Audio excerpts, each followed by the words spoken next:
Israel அமெரிக்காவின் தாக்குதலால் மத்திய கிழக்கில் பதற்றம் நிலவும் சூழலில் பொருளாதார பாதையில் முக்கிய அங்கம் வகிக்கும் ஹோர்முஸ் நீரிணையை ஈரான் மூடினால் இந்தியாவுக்கு உடனடியாக பாதிப்பு ஏற்படாது என தகவல் வெளியாகியுள்ளது.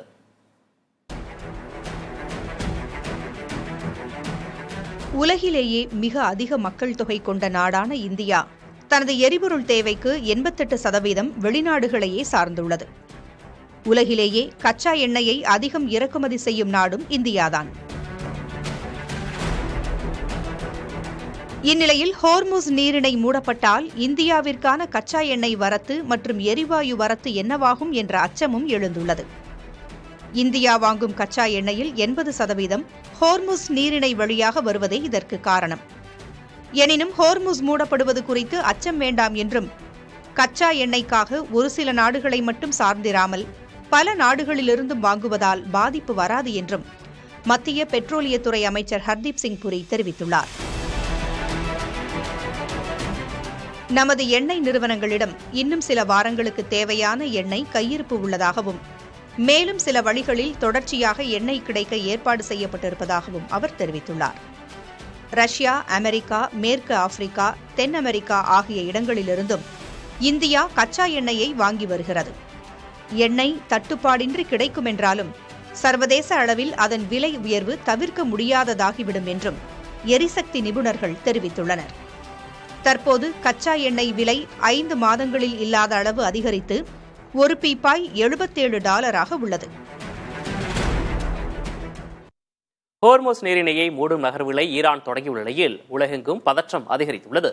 ஈரானின் முடிவை கைவிட வைப்பதற்காக சீனாவின் உதவியை அமெரிக்கா நாடியுள்ளது. அணுசக்தி மையங்கள் மீது அமெரிக்கா தாக்குதல் நடத்தியதை அடுத்து ஈரான் கடும் கோபம் கொண்டுள்ளது. இதையடுத்து உலகின் முக்கியமான கடல் போக்குவரத்து மையங்களில் ஒன்றான ஹோர்முஸ் நீரிணையை மூட ஈரான் திட்டமிட்டுள்ளது. ஹோர்முஸ் நீரிணையை மூடும் அறிவிப்புக்கு ஈரான் தேசிய பாதுகாப்பு கவுன்சில் விரைவில் ஒப்புதல் கொடுக்கும் என்றும் தகவல் வெளியாகியுள்ளது. இந்த தகவல் வெளியானவுடன் சர்வதேச சந்தையில் கச்சா எண்ணெய் விலை உயரத் தொடங்கிவிட்டது. உலகின் கச்சா எண்ணெய் மற்றும் எரிவாயு வர்த்தகத்தில் 25% முதல் 80% வரை இந்த நீரிணை வழியாக மட்டுமே நடைபெறுகிறது என்பதுதான் இந்த விலை உயர்வுக்கு காரணம். ஈரானின் நடவடிக்கை உலக எரிசக்தி சந்தையில் பெரும் பூகம்பத்தை ஏற்படுத்தி பல நாடுகளின் பொருளாதாரமும் பாதிக்கும் வாய்ப்பு உள்ளது.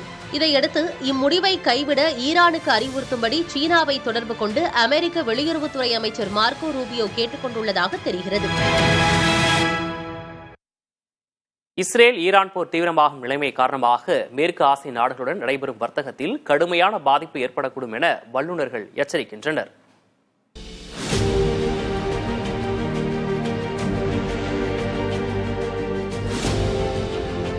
இஸ்ரேல் ஈரான் போர் காரணமாக Iraq, Jordan, Lebanon, Syria, Yemen உள்ளிட்ட நாடுகளுடனான சுமார் 35,000 கோடி ரூபாய் மதிப்பிலான இந்தியாவின் வர்த்தகம் பாதிக்கும் சூழல் ஏற்பட்டுள்ளது. ஏற்கனவே ஏமனின் ஹவுதி கிளர்ச்சியாளர்களின் தாக்குதல் காரணமாக செங்கடல் வழியாக வணிக போக்குவரத்து பாதிக்கப்பட்டுள்ளதாக கூறும் இந்திய ஏற்றுமதியாளர்கள் தற்போது ஹோர்முஸ் வழித்தடத்திலும் சிக்கல் நிலவுவதாக கூறுகின்றனர். இதன் காரணமாக கச்சா எண்ணெய் விலையும் கணிசமாக உயரும் சூழல் ஏற்பட்டுள்ளது.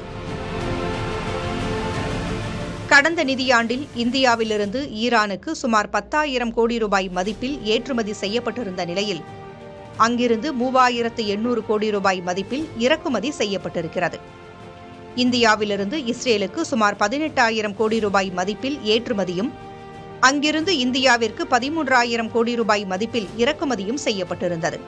போர் பதற்றங்கள் காரணமாக ஃபார்மா, மொபைல் போன்கள் மற்றும் ஆபரணங்கள் ஏற்றுமதி பாதிக்க வாய்ப்புள்ளதாக ஏற்றுமதியாளர்கள் கூறுகின்றனர். இஸ்ரேலிலிருந்து பட்டை தீட்டாத வைரங்கள் இறக்குமதியும் பாதிக்கும் நிலை உள்ளது. ஈரானிலிருந்து இறக்குமதி செய்யப்படும் உலர் பழங்கள் மற்றும் பாதாம், பிஸ்தா போன்ற பருப்பு வகைகளின் விலை மேலும் உயரும் சூழல் ஏற்பட்டுள்ளது.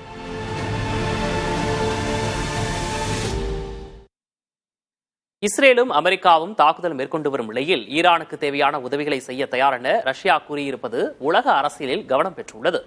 அணு ஆயுதங்களை தயாரிப்பதாக ஈரான் மீது அமெரிக்காவும் இஸ்ரேலும் குற்றம் சாட்டிய நிலையில் அவ்விரு நாடுகளும் ஈரானின் அணுசக்தி தளங்களை குறிவைத்து தாக்குதல் மேற்கொண்டன.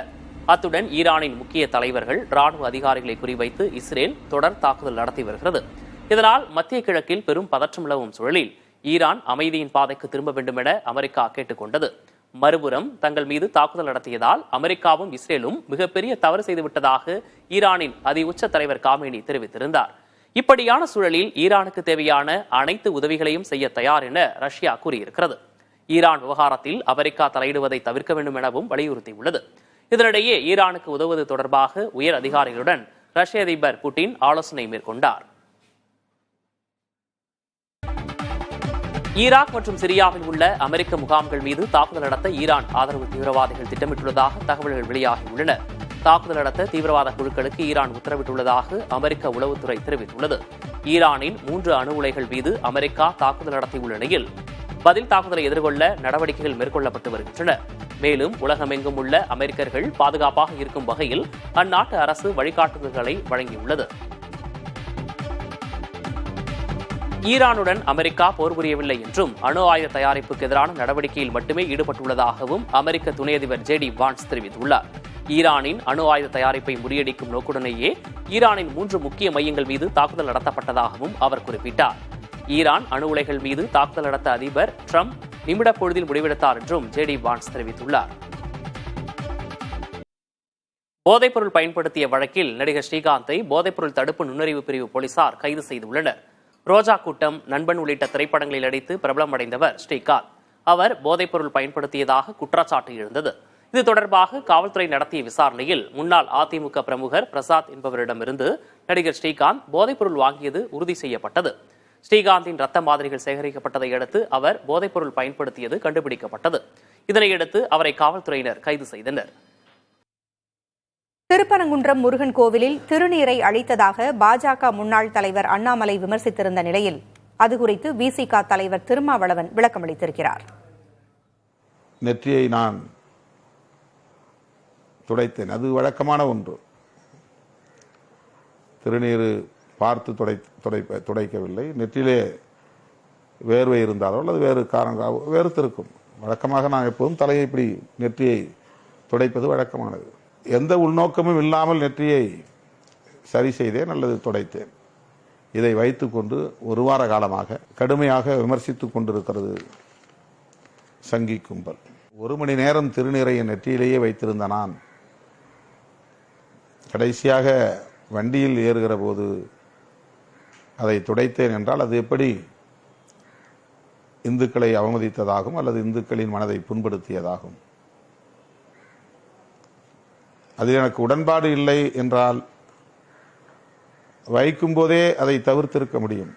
கையிலே நான் வாங்கிக் கொண்டால் போதும். நீட் தேர்வில் ஆதி முதல் அந்தம் வரை பணம்தான் விளையாடுவதாக முதல்வர் மு.க. ஸ்டாலின் கருத்து தெரிவித்துள்ளார். மகாராஷ்டிராவில் நீட் தேர்வு முறைகேடு தொடர்பான சிபிஐ வழக்கு பதிவு செய்துள்ள செய்தியை சுட்டிக்காட்டி எக்ஸ் வலைதளத்தில் இட்டுள்ள பதிவில் நீட் தேர்வு தகுதியை பற்றியதல்ல, சந்தையை பற்றியது மட்டுமே என தெரிவித்துள்ளார். தரம் பற்றி பேசுகிறார்கள், ஆனால் நீட் தேர்வில் ஆதி முதல் அந்தம் வரை பணம் மட்டுமே விளையாடுவதாகவும் முதல்வர் சுட்டிக்காட்டியுள்ளார். நீட் எனும் தேர்வு முறையே ஒரு மாறல் ஊழல் என குறிப்பிட்டுள்ள முதல்வர், அது போதாதென்று வினாத்தாள் தொடங்கி தேர்வரை முடிவுகள் வெளியீடு வரை ஒவ்வொரு நிலையிலும் நிறைந்திருப்பது குளறுபடிகளும் முறைகேடுகளும் தான் என சுட்டிக்காட்டியுள்ளார். RSS பாஜக மாநாடுகளில் காட்சி பொருளாக உட்கார நேரம் இருக்கும் அதிமுகவினருக்கு இவற்றை எதிர்த்து பேச நேரமில்லை எனவும் முதல்வர் ஸ்டாலின் விமர்சித்துள்ளார்.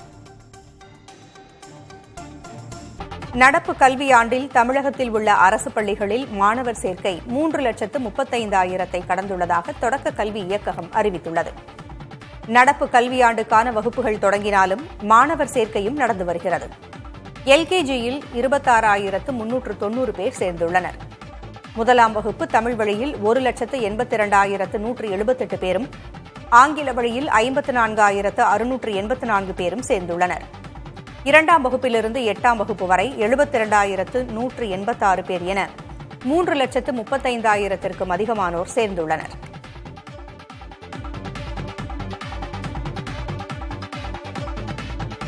சட்டவிரோத குழந்தை விற்பனையில் ஈடுபட்ட 6 பேர் கும்பலை சேலம் மாநகர காவல்துறையினர் அதிரடியாக கைது செய்தனர். ஈரோட்டைச் சேர்ந்த ஒரு பெண்ணின் பச்சிளம் குழந்தை எடப்பாடியைச் சேர்ந்த மற்றொரு குடும்பத்திற்கு 7 லட்சம் ரூபாய்க்கு விற்பனை செய்யப்பட்டது. இதில் இடைத்தரகராக இருந்த செவ்வாய்ப்பேட்டையைச் சேர்ந்த மோகன்ராஜ், நாகசுதா தம்பதியை காவல்துறையினர் கைது செய்தனர். அவர்களின் செல்போனை ஆய்வு செய்தபோது அதில் பல குழந்தைகளின் புகைப்படங்கள் கண்டுபிடிக்கப்பட்டன. சட்டவிரோத குழந்தை விற்பனையில் ஈடுபட்ட ஸ்ரீதேவி, பர்வீன், பத்மாவதி, ஜனார்த்தனன் ஆகியோரும் கைது செய்யப்பட்டனர்.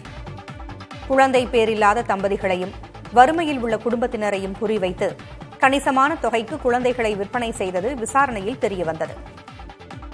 பிடிபட்ட 6 பேரும் நீதிமன்ற காவலுக்கு அனுப்பப்பட்டனர். மேலும் 2 பேரை காவல்துறையினர் தேடி வருகின்றனர்.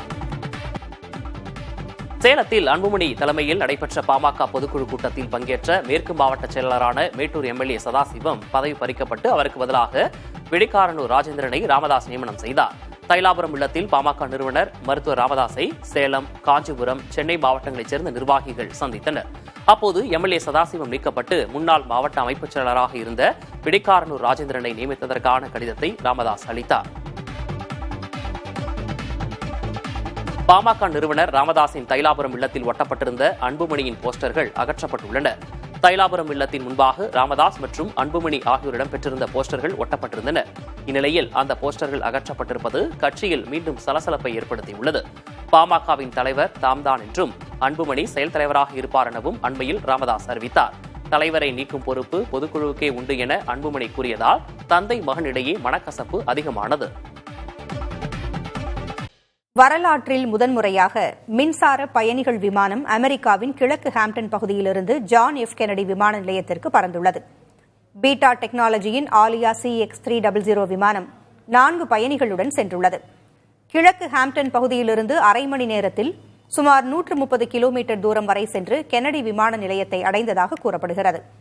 இந்த மின்சார விமானம் 130 கிலோமீட்டர் பறக்க ஆகும் எரிபொருள் செலவு வெறும் 700 ரூபாய் மட்டுமே என்றும் அதிக இரைச்சல் இல்லை என்றும் கூறப்படுகிறது.